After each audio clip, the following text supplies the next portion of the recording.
Yo, what is good, Ninja? OJ over here from Player Essence, and welcome to another PE Nintendo Switch and Gaming News video. Today we have some awesome information for you guys, so let's go ahead and get right into it. So Crimsonland is coming to Nintendo Switch on November 24th. The remastered top-down twin-stick arena shooter is here. So Crimsonland coming to Nintendo Switch November 24th. Like I mentioned, developer 10 Tons has announced it will cost $13.99. Now, the remastered version of the 2003 launched top-down shooter was first released on PlayStation 4 and PC back in July 2014, followed by iOS that September, then the Xbox One in October 2015. Now here's an overview of the game via 10 Tons. Crimsonland is a top-down twin-stick arena shooter. Hallmarks of the game include the epic endless survival mode, massive amounts of monsters on the screen simultaneously, dozens and dozens of weapons, perks, and levels, as well as immensely gratifying power-ups. The game also features local co-op for up to 4 players. Now here are the key features of the game. 60 quests in the quest mode, up to 4-player local co-op, 5 survival modes. This includes survival, rush, blitz, weapon picker, and nukefism, 32 unique weapons, and 55 awesome perks. So we have another top-down twin-stick shooter coming to Nintendo Switch, and that's really cool that more of these type of games are coming because they're really great to play portably. I think I've played a lot of, not necessarily a top-down twin-stick shooter, but stuff like Graceful Explosion Machine played great on the Nintendo Switch. Now, they didn't say if there's going to be any type of HD rumble or stuff like that making use of the unique Switch features, but I would hope that they would add that in at some point if it's not already going to be in there, because I think that really puts it as far as having a little bit of an edge when it comes to comparing the other versions of the game. But either way, another game is coming to Nintendo Switch, and I would love for there to be more of these type of games because I think it fits the platform so well. So what do you guys think about Crimsonland coming to Nintendo Switch? Was this a game that you played back in the day in 2003, or did you play one of the remastered versions already? Or are you looking forward to this one here on the Switch? Let me know in the comment section below. Alright, and moving into the next article here, BlazBlue cross-tag battle. We've got some brand new character reveals. Gordial, Yukiko Amagi, and Azrael are coming to the game. So 3 more playable characters announced. So Gordial from Under Night in Birth, and I'm sorry if I'm pronouncing that wrong, Yukiko Amagi from Persona 4 Arena, and Azrael from BlazBlue will be playable in BlazBlue cross-tag battle, developer Arc System Works announced. The newly announced characters will join the previously Ragnar the Bloodedge, Jin Kisaragi, Rachel Alucard, Hazama, and Noelle Vermillion from BlazBlue, and all the other people they've already announced from Persona and Under Night in Birth, Ruby Rose, Wes, all that. Yep, they're all going to be there. Of course, link in the description below if you want to see the full roster so far. Plus, I've already made multiple videos on that. So BlazBlue cross-tag battle will launch for the PlayStation 4, Nintendo Switch, and PC in 2018. And they have a brand new trailer that you guys are checking out here. And once again,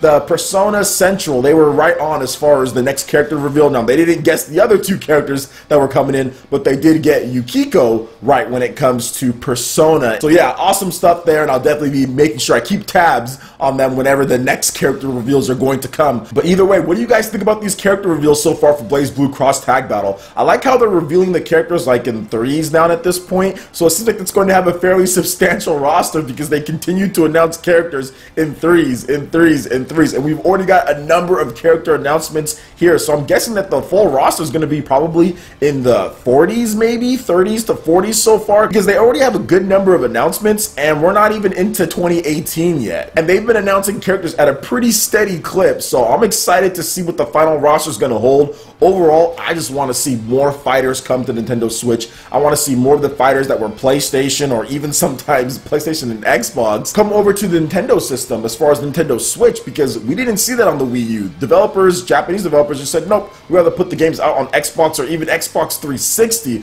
so that was really unfortunate. Well, we did get some stuff on the 3DS, which was cool. That was awesome, but we did not get much on the home console, so it's cool seeing some of these games that you would never see on a Nintendo system as far as the mainline home game come over to the Switch. And we're seeing quite a number of fighting games, so that's awesome to hear. BlazBlue Cross Tag Battle is looking absolutely phenomenal. I think it's going to be great on the Nintendo Switch. A lot of different ways to play. It's going to be interesting to see how they split up the controls, like with the Joy-Cons or with the Pro controller. Obviously, you can use a lot of different controls on the Nintendo Switch. They even have USB support for the Pokken Tournament controller, or even the GameCube controllers can be used as well. So they're going to have a lot of options. The Switch does have a fight stick and all that, so if you want to use that, you can use that as well. So what do you guys think about these different characters being added into BlazBlue Cross Tag Battle? I like Yukiko. She's cool. So that's my favorite out of these three. So let me know in the comment section below. Alright, Ninja, so we're going to get into this whole EA and Star Wars Battlefront 2 controversy. I'm pretty sure a lot of you guys have heard me talk about it on Twitter, and I wanted to go over exactly what's going on because EA did make a big change as far as Star Wars Battlefront 2 in terms of removing the microtransactions at this point, but they could return. But I think overall, which is going to be the message for this part, is that Disney needs to ditch EA if they can, and if there's any way to get out of this exclusive Star Wars contract deal that they have, they really need to explore that, and I'll explain why at the end. So hopefully you guys stay through for the whole thing. So let's get into this article at first here by US Gamer, just basically showing off that EA still doesn't get it when it comes to microtransactions and everything. So EA Star Wars Battlefront 2 changes will balance those who want gameplay progression and those who want an accelerated experience. EA has removed microtransactions from Star Wars Battlefront 2, but only until they figure out a better way to implement them. And shout outs to Matt Kim and Kat Bailey for the articles. In a telephone conversation, an EA representative confirmed that the developers are going back to the drawing board in attempting to balance out Battlefront 2's microtransactions. Their ultimate goal is to find a way to balance the needs of their large player base, they said. Now, in saying, they said they will try to strike a balance for those seeking an accelerated experience. EA appears to be suggesting that Battlefront 2 will eventually return to offering the opportunity for players to spend money on accelerators, industry jargon for gameplay boosts that can be purchased with real money. Aside from Battlefront 2, Need for Speed Payback is a recent example of EA's attempt to introduce balanced accelerators through loot boxes.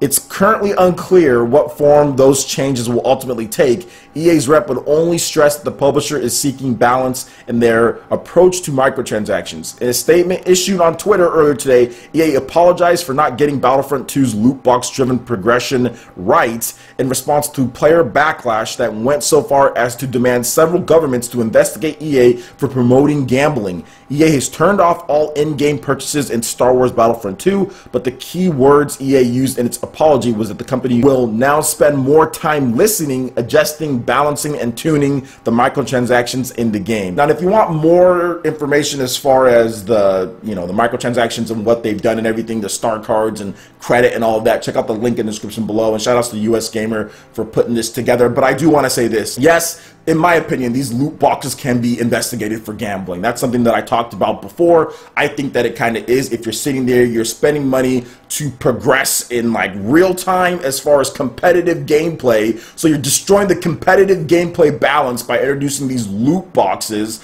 Okay, like this is competitive gameplay. This isn't a single player game, but competitive gameplay. People who are rich or people who just want to spend money on this crap in order to accelerate their character and randomly getting things in games. And Star Wars, which is a family-friendly franchise, you know what I'm saying? You're introducing that to a lot of different kids out there as far as these loot boxes and gambling in hopes of getting better at something. So in my opinion, this isn't like DLC to where you know what you're going to get here. And it's not like opening a pack of cards, because a pack of cards doesn't cost $60 to begin with and then constantly being reflowed with new microtransactions out of thin air like loot boxes are, just constantly being reloaded. It's microtransactions. It's not a normal transaction. So some people were trying to make that relation. So I will say this to Disney. Disney, you really need to see if there is a way, because I'm pretty sure there's a way to get out of this contract. There's a way. There's probably some fine print somewhere. Find a way to get out of this exclusive deal with EA, and I'll give you guys a couple reasons why you should.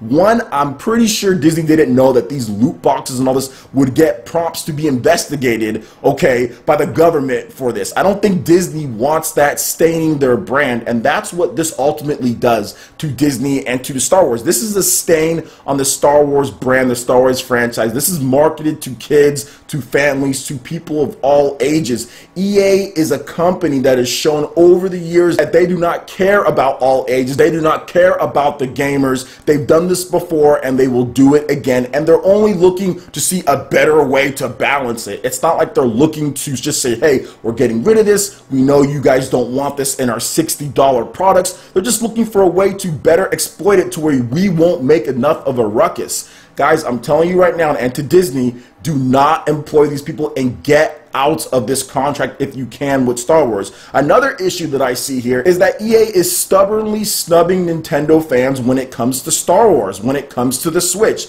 The Switch has been a super popular console, and why, if you're Disney, wouldn't you want your big brand to be on all of the hottest devices as far as video gaming goes? Yes, PC, PS4, Xbox One, those are popular, right? But if you're Disney, you're marketing Star Wars to all ages, and you have the Nintendo Switch, which Nintendo advertises on Disney. On top of that, Disney has exclusive broadcasting rights and contracts with Nintendo with Disney XD as far as the EVO Super Smash Bros. Championship, in addition to the Nintendo World Championships. So Disney and Nintendo have been working together in order to promote Switch, and Disney has probably got a lot of people to buy a Switch when they see the promotions on the TV. So why would you not want your biggest brand on the Nintendo Switch from EA? EA is being stupid. There needs to be a clause in there, or Disney needs to go in there and force EA to make sure that they put games out as far as Star Wars goes on the Nintendo Switch, because why would you not want your Star Wars brand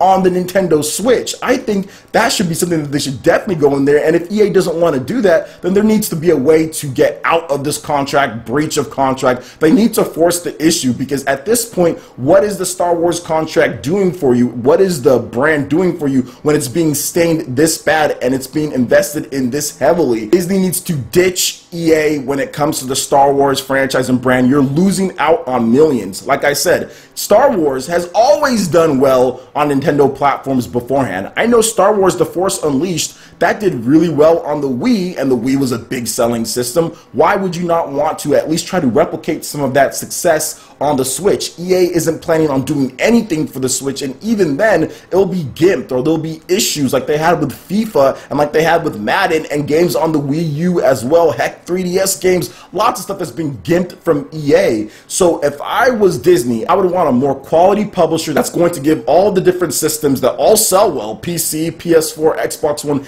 and Switch, a good fair shot at selling great numbers when it comes to the Star Wars franchise. And EA is just saying, nope, we're not going to do it. Disney's losing out. You're losing out on millions of potential customers when it comes to that. So in my opinion, Disney, ditch this if they can. If you can find some type of verbiage in there that says, hey, if you basically there's a breach of contract because of how they've stained the brand or how they disvalue the brand based on business tactics or whatever the case is, I'm pretty sure there's some type of verbiage in there that can maybe get them out of it. I would find a better developer that's willing to give more systems a chance, and that of course is willing to make a better game, because Star Wars Battlefront, we've had 2 of them now, and what is the average Metacritics on those? You know what I'm saying? Nothing over an 80%. No single player campaigns, or even if they do have a single player campaign, it's super short. There's all sorts of issues with this. Like, look at all this money you're investing in just an average game. These should be averaging in the 90+ range with all the money they're throwing into this.